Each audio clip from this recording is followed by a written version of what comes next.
bajo la guiatura del Espíritu Santo, entendiendo que tenemos que seguir trabajando en este proceso que es largo, que es un proceso de, como decía Pablo, una maratón, no es de 100 metros, es un proceso que nos lleva a muchos más años que a otros rendirse completamente.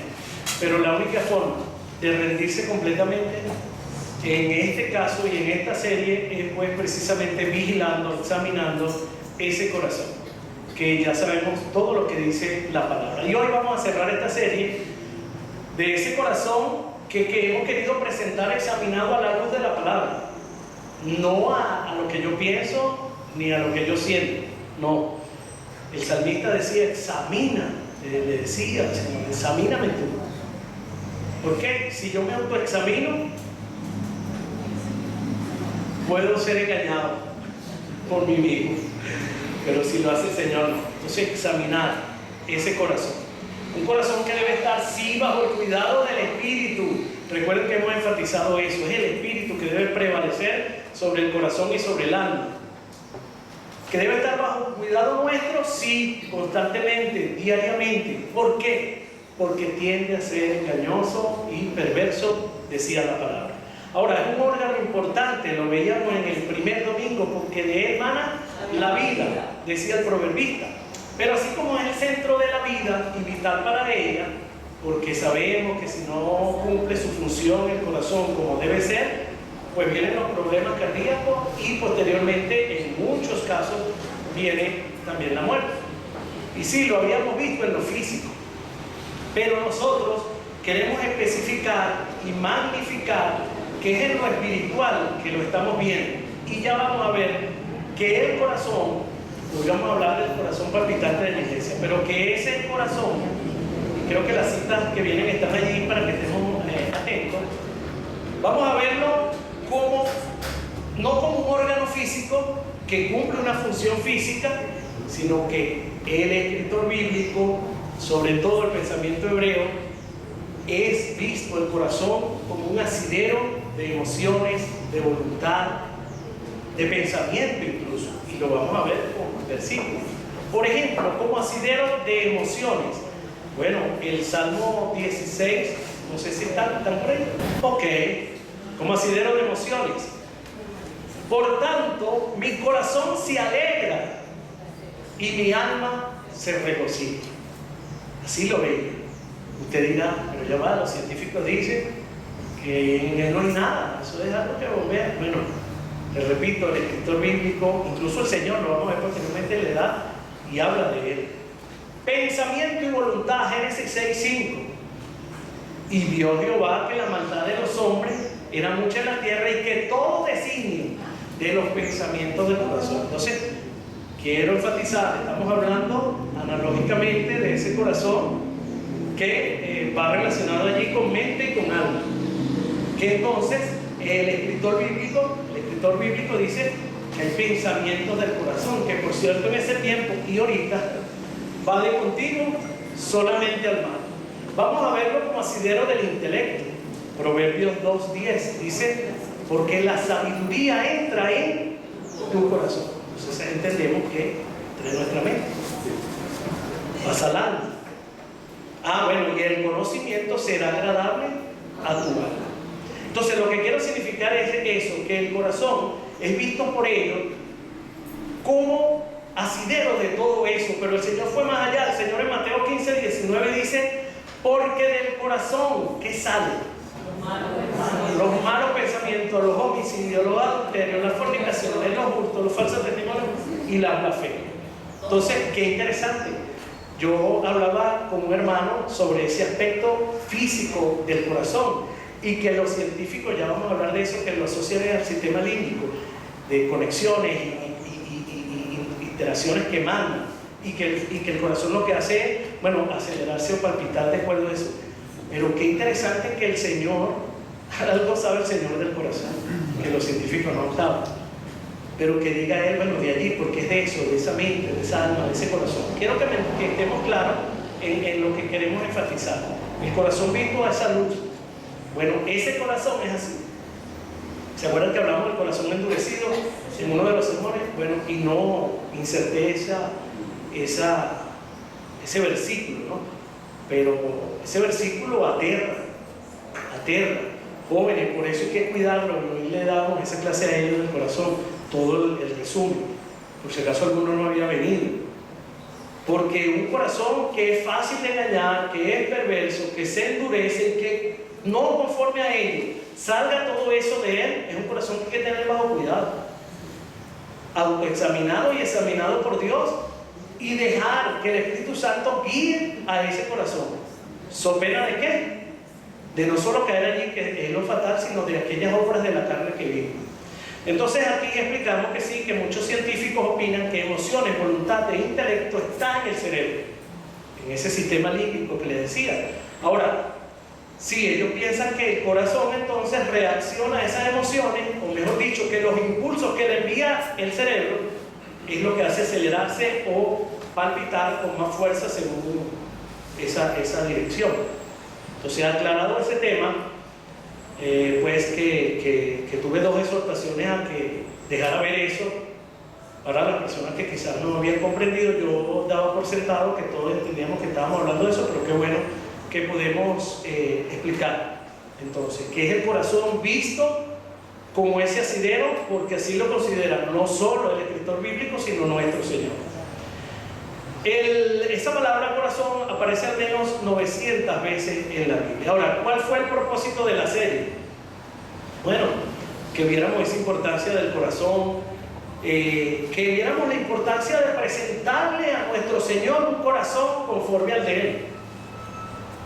Una vez examinado el mío, si sé que hay perversidad, si sé que hay detalles de mi vida, áreas que no se han rendido a Él, yo tengo que trabajar en ellas para presentarle a Él un corazón que le agrade. Y vimos precisamente unas características especiales de ese corazón.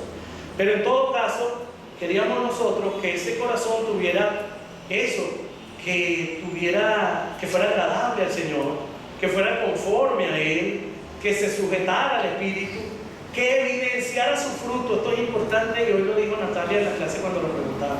Le puse, tiene una característica del corazón que esté presente el fruto del Espíritu en ese corazón. Básico.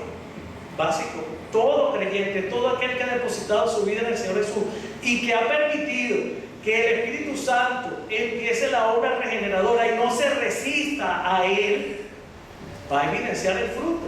Tiene que evidenciar el fruto. 1, 2, 3, no, los 9. Los 9 rasgos y todas aquellas características que tenga el Señor, que usted lea en los evangelios, que tenía el Señor, las tenemos que tener nosotros, porque somos no solo imitadores de Él, sino seguidores de Él, somos sus discípulos, etcétera, etcétera. Entonces, un corazón también, sobre todo, que se aleje del pecado, es decir, que se aleje de esa posibilidad que tiene ese corazón tan fácil de entenebrecerse, de oscurecerse y de endurecerse. Bueno, tenemos que alejarnos de él. Así como el pregunto retórico, así como la gente evidencia el fruto del Espíritu, puede identificar a un cristiano que podrá saber de Biblia, conocer, orar, adorar bien bonito, cantar bien bonito, y tiene el corazón medio duro, porque no voy a decir que tiene negro, completo, pero algo allá hay en su corazón que todavía tiene lucha con soberbia, con orgullo, con resentimiento, con cosas. O sea, entonces, sea el fruto del Espíritu o sea las obras de la carne, ojo, van a ser evidentes ante nuestros amigos, familiares, compañeros de trabajo, etcétera, etcétera. Entonces pregunto, por nuestro testimonio, afirmo que por nuestro testimonio tenemos que cuidar eso. Y qué bonito cuando la gente está nueva, que se van a bautizar y están en ese proceso estudiando y tienen ese corazón así ahorita blanquito, sosténganlo, Alejandro, su hermana, Silvana, sosténganlo. Eso va a ser el reto, sostenerlo de aquí en adelante, ¿verdad? Pero ahí están nuestros adultos mayores que tienen años y años, bueno, luchando. Ahora, eso será una responsabilidad individual de cuidarlo, porque repito, es fácil que se vuelva duro y entenebrecido y que tenemos que estar atentos a él. Y durante esta semana hemos visto ese corazón tuyo y mío en lo individual, pero hoy lo vamos a ver en lo colectivo. ¿Cómo qué? Como el corazón de la iglesia. Y qué lástima que yo no sé hacer, ¿cómo se llama? Diseño gráfico tal. Me hubiese gustado una fotico en un corazoncito de cada uno de nosotros. Pero eso es un tremendo trabajo, eso no digo para decir que no es perro. Imagínense que está la silueta del corazón gigante. Y entonces que viniera así, la foto de la foto de esos esposos que le doy la bienvenida. Leo ya, si no. Imagínense, ¿no? Y se vaya a llenar. Y después te lleno con, bueno, el corazón palpitante de la iglesia. Yo no sé si usted ha pensado en la iglesia como un cuerpo vivo, no como un lugar, no como una estructura, no como un edificio. ¿Por qué? Porque de niño, y sobre todo los que éramos de otras religiones, fuimos criados así, vamos a la iglesia. Y vamos a la iglesia. Hoy día no, hoy día comprendemos de una mejor manera la iglesia, digo yo en su concepto, en su concepción. Pero no es eso, no es un edificio, no quiero que lo veamos hoy como una organización, sino algo que respira, que se mueve y lo más importante, que palpita o debería palpitar. De lo contrario, ¿qué le pasa cuando un corazón no palpita? Está, como decía un amigo mío portugués, está muerto. Él cantaba la canción del Catire y el adiós, el Catire y Alegre, decía adiós porque estaba muerto. Entonces, una iglesia cuyo corazón no palpite, está muerta. ¿Palpita el corazón de esta iglesia? No, amén. Tenemos que palpitar. Pero, ¿tiene la iglesia corazón? Sí lo tiene. Alguien dijo que si tiene el corazón es aquello que le da vida y propósito. Está bien, pero yo lo veo más como que sí lo tiene porque el corazón es cada uno de ustedes que está sentado allí. Cada uno de nosotros, de los que están aquí, de los 100 miembros, no sé cuántos tenemos, pero cada corazón que esté sentado allí, pues es el corazón palpitante de la iglesia. Entonces es un cuerpo gigantesco también, porque hay que ver que hay la iglesia universal. Recuerdo la exposición de los muchachos cuando pusieron aquí, la iglesia esa universal, la iglesia invisible. Nosotros somos una muestra de esa iglesia visible, gigantesca, global, universal, y somos entonces un pedacito de ella, una parte que es un cuerpo local. Esto lo refrenda 1 Corintios 12:14, dice, además el cuerpo no es solo miembro, no es solo un miembro, sino muchos. Esto es una muestra. Pero entonces, así como hicimos esa foto ahí imaginaria, ese diseño gráfico donde los corazones nuestros hacen la pizza, pues la pizza toda será una de esos corazoncitos con otras iglesias de esa iglesia, ese corazón palpitante universal de toda la iglesia. Entonces, todas aquellas personas que en el planeta hayan depositado su confianza, su fe ante el Señor Jesús, son miembros especiales de ese cuerpo universal. Cuerpo vivo, un cuerpo que palpita, pero que tiene su fundamento en el Señor mismo, que es el fundamento de la iglesia, es la piedra angular. Y ya lo vamos a ver en 1 Corintios 3:11, porque sobre ese fundamento es que se constituye la iglesia. ¿Cómo dice?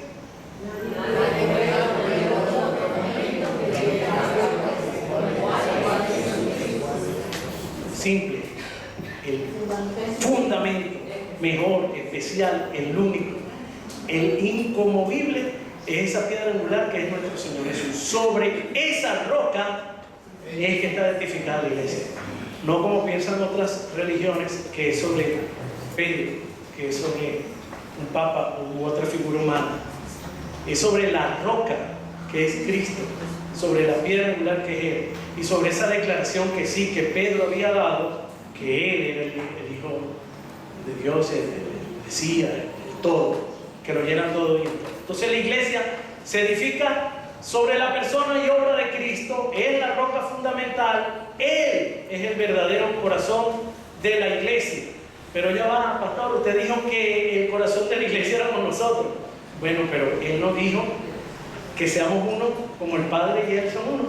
El corazón de la iglesia es Él, el fundamento es Él, pero al estar yo en Él, mi corazón también palpita y mi corazón debe palpitar por lo que el corazón de Cristo palpita. Amén. Por lo que palpita el corazón de Cristo, debe palpitar mi corazón. Bueno, oremos y dámosle al Espíritu Santo que sea así y que todas las cosas que quiere el Señor para mi vida, para la nación, para otros que no le conocen, sean mi palpitar también. Porque puede pasar que no me conmueva la compasión por las almas y no quiera yo nunca, y ya lo hago incluso, y que pueda hacerlo lo triste, ¿no? Que pueda hacerlo consciente. Yo sí, gracias Señor por esa salvación tan grande, pero de comunicarle yo a otra de ti, no. Si toma esa decisión, con sus señores que va a hablar cuando esté allá. Pero repito, el corazón del Señor palpita ¿por quién? Por todas las almas. ¿Cuál es el anhelo de Dios? Que nadie, sino que todos procedan a la repetición. Mi corazón debe palpitar en ese sentido.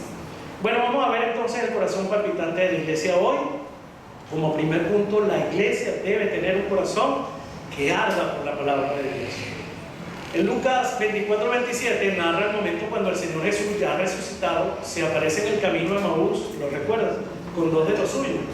Y usted conoce esa historia, por cierto, lo invito al miércoles. Mi querido hermano Juan va a predicar sobre eso.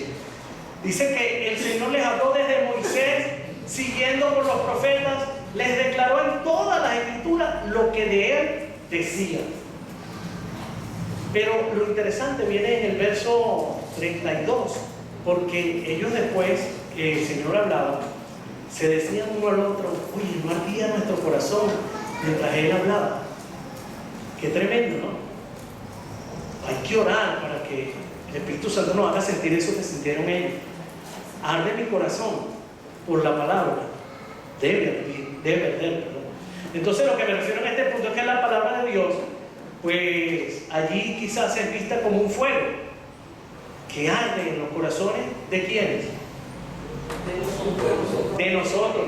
Pero ¿va a arder en un corazón que está endurecido y entenebrecido? No, es allí lo importante tener ese carbón, analógicamente como la parrilla y listo, que le tienen el favorito.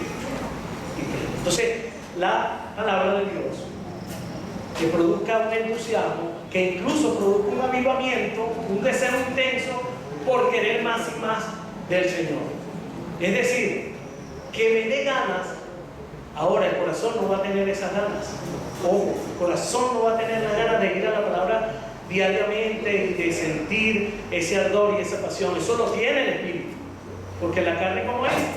Débil. ¿Y para dónde jala la carne? Para su naturaleza. Pero resulta que tenemos una nueva naturaleza nosotros, que es el Espíritu, que es espiritual, que sí quiere ir a la palabra. Por eso someter el corazón y el alma al Espíritu. Y crear el hábito también.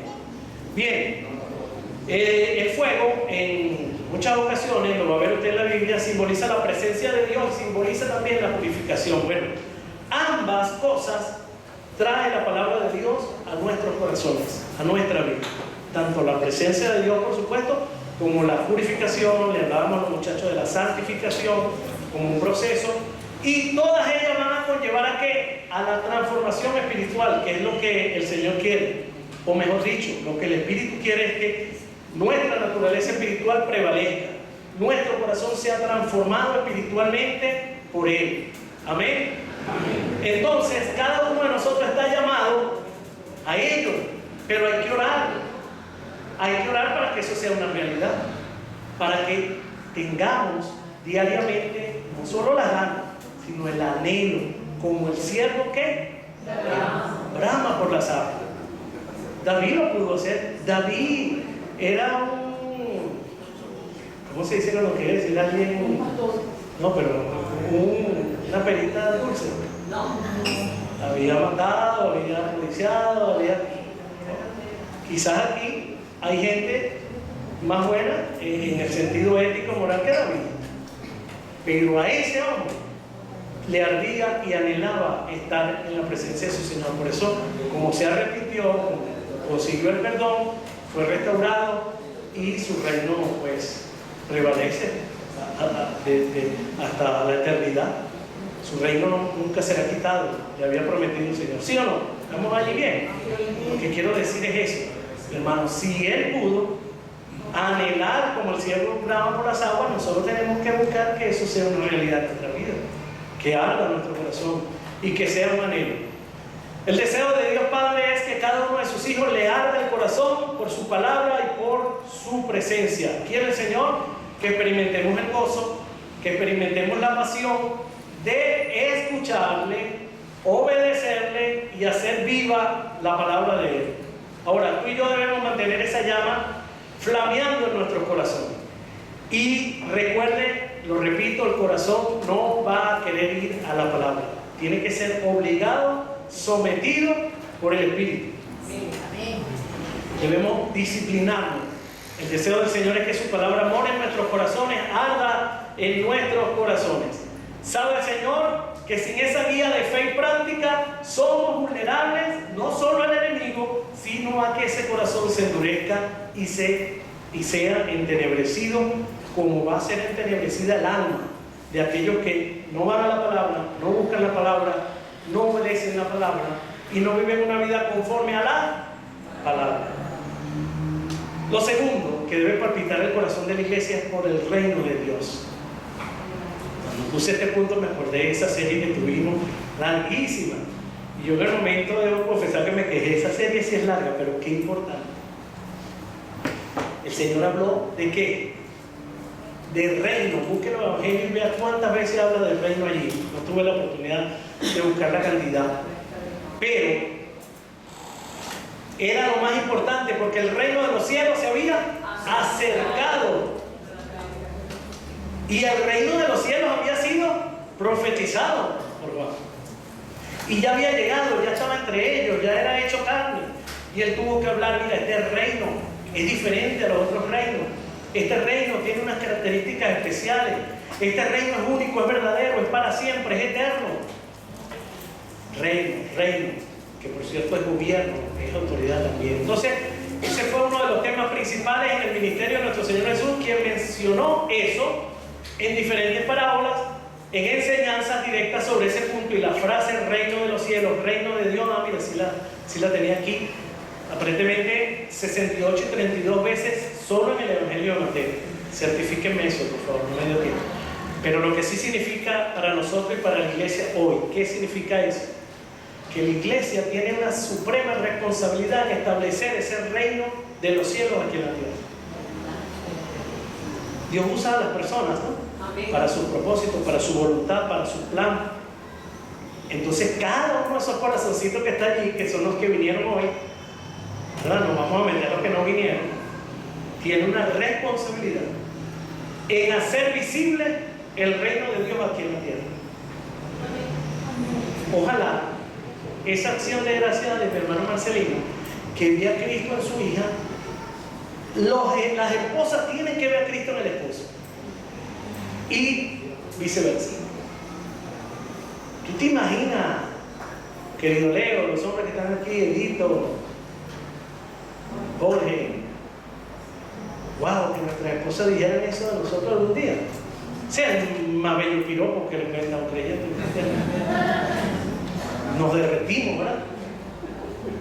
Y eso es lo que estamos llamados a hacer. O no oramos así, que se haga tu voluntad, así en el cielo como en la tierra. ¿Quién la va a hacer aquí en la tierra? ¿Quién está supuesto a ese trabajo? Nosotros. Hoy estamos hablando como iglesia, pero recuerden que iglesia es usted y yo. Entonces, la iglesia tiene responsabilidad en establecer ese reino de Dios aquí en la tierra. Cada uno de nosotros debe encarnar y ser ese reflejo de Cristo en donde esté y a cada momento, y le voy a anexar, y a cualquier edad y en diferentes sexos. Debe encarnar también, gracias, los valores y principios de ese reino de Dios. ¿Cuáles son y dónde están contenidos los valores del reino de Dios? En su palabra. ¿En cuál de los libros? En todos. ¿Pero dónde más específicamente? ¿Dónde hablo de reino? En los evangelios. En los evangelios. Entonces, ese reino de paz, de justicia, de misericordia, etcétera, etcétera, por mencionar tres características. Ahora bien, 3 características de ese reino y de nuestro reino. Bueno, la responsabilidad nuestra es hacer ese reino visible aquí en la tierra, establecer el gobierno de Dios aquí en la tierra y proclamar el evangelio del reino, que es lo que estábamos haciendo. Lo tercero, miren, la iglesia tiene que tener un corazón que viva en la unidad, que viva en la unidad y la procure. No sé si capta ese rabo cochino que hay allí. Que tiene que tener un corazón que viva en la unidad, pero que cada uno de nosotros la procure. Lo que dependa de nosotros, siempre lo he dicho, estar en paz. La iglesia es presentada en la palabra como un solo cuerpo, unido a la cabeza, que es el Señor. Ese cuerpo está diseñado para vivir en unidad, todos pegados. ¿Por qué? Por un mismo espíritu, por una misma fe, por un solo Señor, por un solo bautismo. Esa unidad, por cierto, se manifiesta en un corazón y en el alma, también unidos por un mismo propósito. Por eso hay que tener coherencia, y por eso todo ese trabajo que se hizo de pensar cuál es nuestra visión, nuestra misión, nuestro lema, la serie, las clases de escuela dominical, todo apunta a una unidad específica teológica y de pensamiento, pero que también redunda en una unidad de actitud y de ser. Entonces, tanto el aprender como el ser y el ser. Entonces, el texto base, que no lo leí, por cierto, qué tremendo, Hechos 4:32, disculpen. Bueno, siempre ustedes saben que me maravilla esa iglesia. Y la multitud, hablan unos poquitos, de lo que habían creído era de un corazón y un alma. Y ninguno decía ser suyo propio nada de lo que poseía, sino que tenía todas. Me gusta y por eso subrayé. Entonces, un solo corazón, un alma y todas las cosas en común. Sería bueno hoy en la tarde que usted, cada uno con su pareja y en su familia, pues pueda hacer una lista de qué cosas quiere Dios en lo colectivo como iglesia, cuáles son todas esas cosas donde tenemos que estar en común acuerdo y en comunión con el Señor. Porque no sé qué pasó con el devenir de los tiempos. Miren eso. Y por cierto, 4:2 creo que habla una maravilla también. Sí, que partían el pan, que perseveraban en la doctrina de los apóstoles. Entonces, estudio de la palabra juntos, comunión y comían el pan juntos, y todo en común, y un corazón, y un alma. ¿Qué pasó con el devenir de los siglos, de los tiempos? Que eso dejó de ser esa hermosísima realidad. No sé, pero lo que sí sé es que el Señor vino para restaurar todo, ¿no? Y que esta iglesia, y ojalá todas, pero al menos esta iglesia, que es la que nos compete, tiene que ir allí a esa comunión que dice ese texto, donde no eran, por cierto, uno o dos que estaban en común y los demás no. No, ni siquiera era, bueno, 50% estaban en común y lo otro, no, era todo, era unánime, era 100%. Siempre he dicho, no estoy hablando de que van a pensar todos vamos a pensar igual. Puede haber una diferencia, puede haber algo, puede haber una exhortación, puede haber unas correcciones, y se hará, pero que no dejemos que la común unión con nuestro Señor y sus principios y sus valores, que es un reino de paz, de gozo, de misericordia, de amor, de entendimiento, y en la palabra habla 10.000 veces de ese sentido, pues eso se pierda, es lo que me refiero. ¿Estamos de acuerdo? Bueno, el deseo del Padre es ese. El Señor oró para que todos los suyos fueran uno, al igual que el Padre y Él son uno. Otra vez, unidad, mostrando de esa forma que la unidad es parte esencial de la naturaleza de la comunidad cristiana. Bien, ¿qué hemos querido resaltar entonces? Y de una vez apuntamos hacia dónde vamos. Bueno, hemos hablado de transformación espiritual, orando y clamando y a la luz de la palabra viendo cómo el Espíritu quiere hacer una obra en cada uno de nosotros, una obra regeneradora y restauradora hermosa. El Espíritu Santo está empeñado y quiere que esos corazones, esa alma, esa mente, ese cuerpo vivan para Él, vivan dándole la gloria a Él, sean expresión de su gloria, como dice Efesios. Pero por otro lado, y no es menos cierto, la carne está buscando lo suyo también. Que ese corazón entonces, y esa alma, y ese cuerpo y esa mente, pues pertenezcan a la obra de la carne, que sean agentes de división, agentes de violencia, agentes de perturbación, etcétera, etcétera. Pero hemos hablado también de buscar la llenura de la plenitud de Cristo, de ir subiendo en la unidad del conocimiento de la fe del Hijo de Dios. Entonces la relación que hemos visto es más relación y comunión, más oración y estudio de la palabra, más buscar lo de arriba me va a traer que el Espíritu crezca, que el Espíritu se enseñoree sobre lo que está supuesto a obedecer es a la otra gente, que es ese corazón, esa alma, ese cuerpo y esa mente. Por eso Pablo decía, la mente de Cristo, tenemos la mente de Cristo. O sea, hay grandes realidades que tenemos nosotros, que estamos en Cristo, que no hemos descubierto, que no se nos ha sido revelada, y por eso el mes que viene vamos a hablar de la imagen de Cristo y de Cristo otra vez.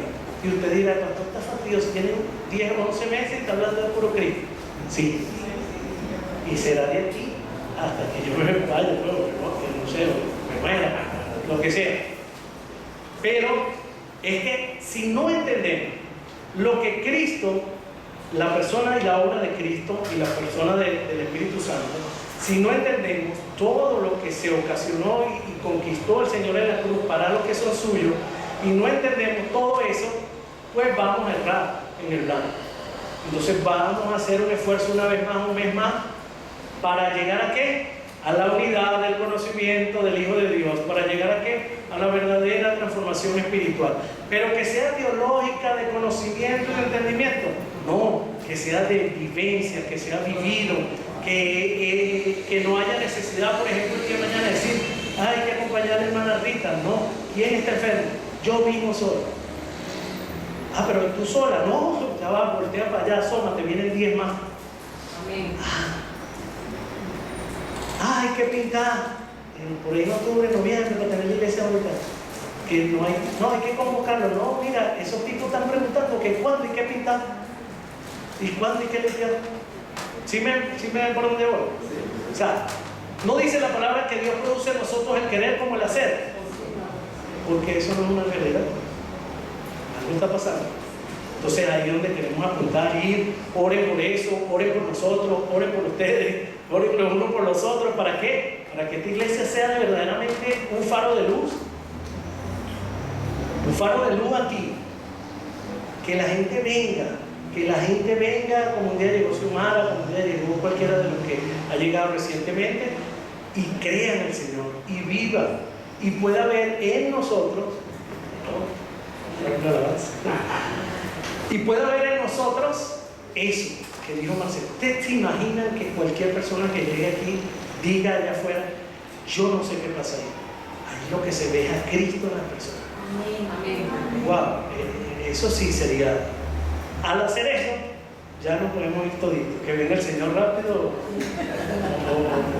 Pero fíjense ustedes que di 3 cosas, ¿verdad? Dice que arda, el palpitar de la iglesia, que arda por la palabra, que busque, procure y proclame el reino de Dios. Y lo tercero fue la unidad. No aquí yo te pila, si busco ayuda. Pero usted dirá, bueno, ¿y qué pasó con la proclamación? Bueno, esa es la gran comisión, esa está tácita. No la dije porque se supone que nuestra principal misión y comisión es ¿qué? Hacer discípulos, enseñarles, bautizarles. Bueno, primero está bautizarles y después enseñarles lo que hemos aprendido del Señor. ¿Por qué no hablé de la fe? El corazón de una iglesia tiene que palpitar por la fe, porque sin fe es imposible. Entonces hay cosas que están ya súper entendidas y están allí. Quise enfatizar esas 3. Vamos a orar. Vamos a hacer algo, vamos a orar. Fíjense, muy temprano, bien temprano. Hicimos algo corto para que puedan ir a cumplir con sus responsabilidades civiles. Pero quisiera orar para cerrar la serie. Quisiera entonar ese bello canto de Dame un nuevo corazón, para que sea una realidad. Que ese cántico sea de verdad, que hoy lo cantemos como compromiso. Para lograr eso hay que trabajar en nuestros corazones. Les decía yo a los muchachos hoy, somos santificables porque hay uno que es santo, que es Cristo, y estamos en Él. Pero es posible, esa santificación va a ser posible porque estamos en el único obediente, en el único verdadero que su Padre dice que es acepto a Él. Pero gracias a Dios que en esa obra redentora Él mismo planificó que todo el que esté en Él pues es lo que su Hijo es, y Él nos ve como ve a su Hijo. Pero que nadie tenga más alto concepto de decir que el que debe tener. Somos algo porque estamos en Él. Él es el todo. Amado Padre Celestial, a ti sea la gloria, la honra. Gracias por hablarnos a nuestros corazones. Gracias porque tu palabra nos exhorta y nos dice que peligroso es el corazón, que sí, que es importante porque emana la vida, pero que cuidado porque es fácil de entenebrecer, fácil de ponerse rígido, duro, fácil de ser cauterizado. Y después que tenga esa situación, wow, casi imposible si no es por un milagro del Espíritu Santo que vuelva ese corazón a ser puro y entregado a ti. Aquí, Señor, esta iglesia, están delante de mí todos los santos de la obra, todos los escogidos antes de la fundación del mundo, están ante mí y ante ti, todos los que tú has considerado para un propósito específico de tener relación contigo, adorarte, servirte y proclamar el Evangelio.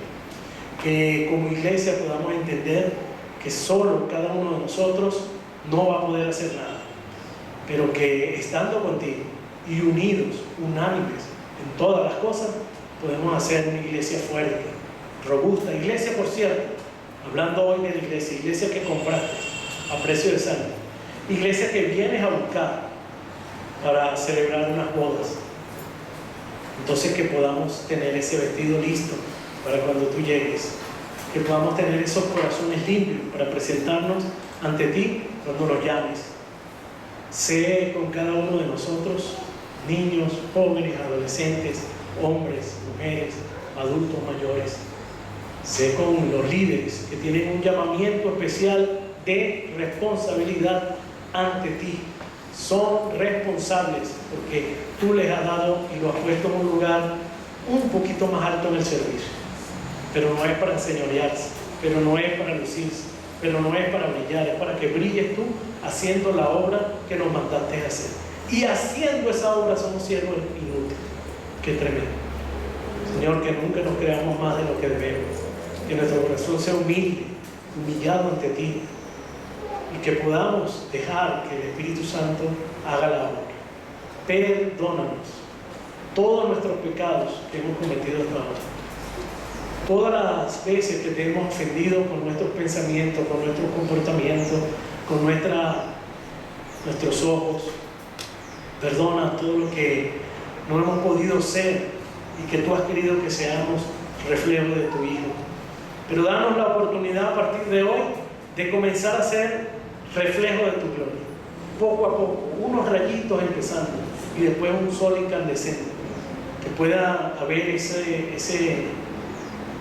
escuchar de la boca de otros que ven a Cristo en nosotros. Solo así seremos testimonio fiel y no habrá necesidad ni siquiera de proclamar el Evangelio. Van a venir aquí buscando ver qué tiene ese amigo de esa persona, ese hermano de esta iglesia que te refiere.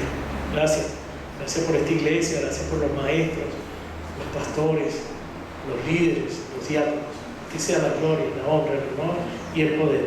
No sé si hay alguna persona aquí que no ha recibido al Señor, que no le ha entregado ese corazón. Toda persona que no le entrega el corazón al Señor, pues es un corazón que está entenebrecido, separado, destituido. Si hay alguna persona que nunca ha hecho esa profesión de fe, por lo que veo desde aquí arriba, todos la han hecho. Bueno, nos vamos a despedir esta serie con esta alabanza hermosa.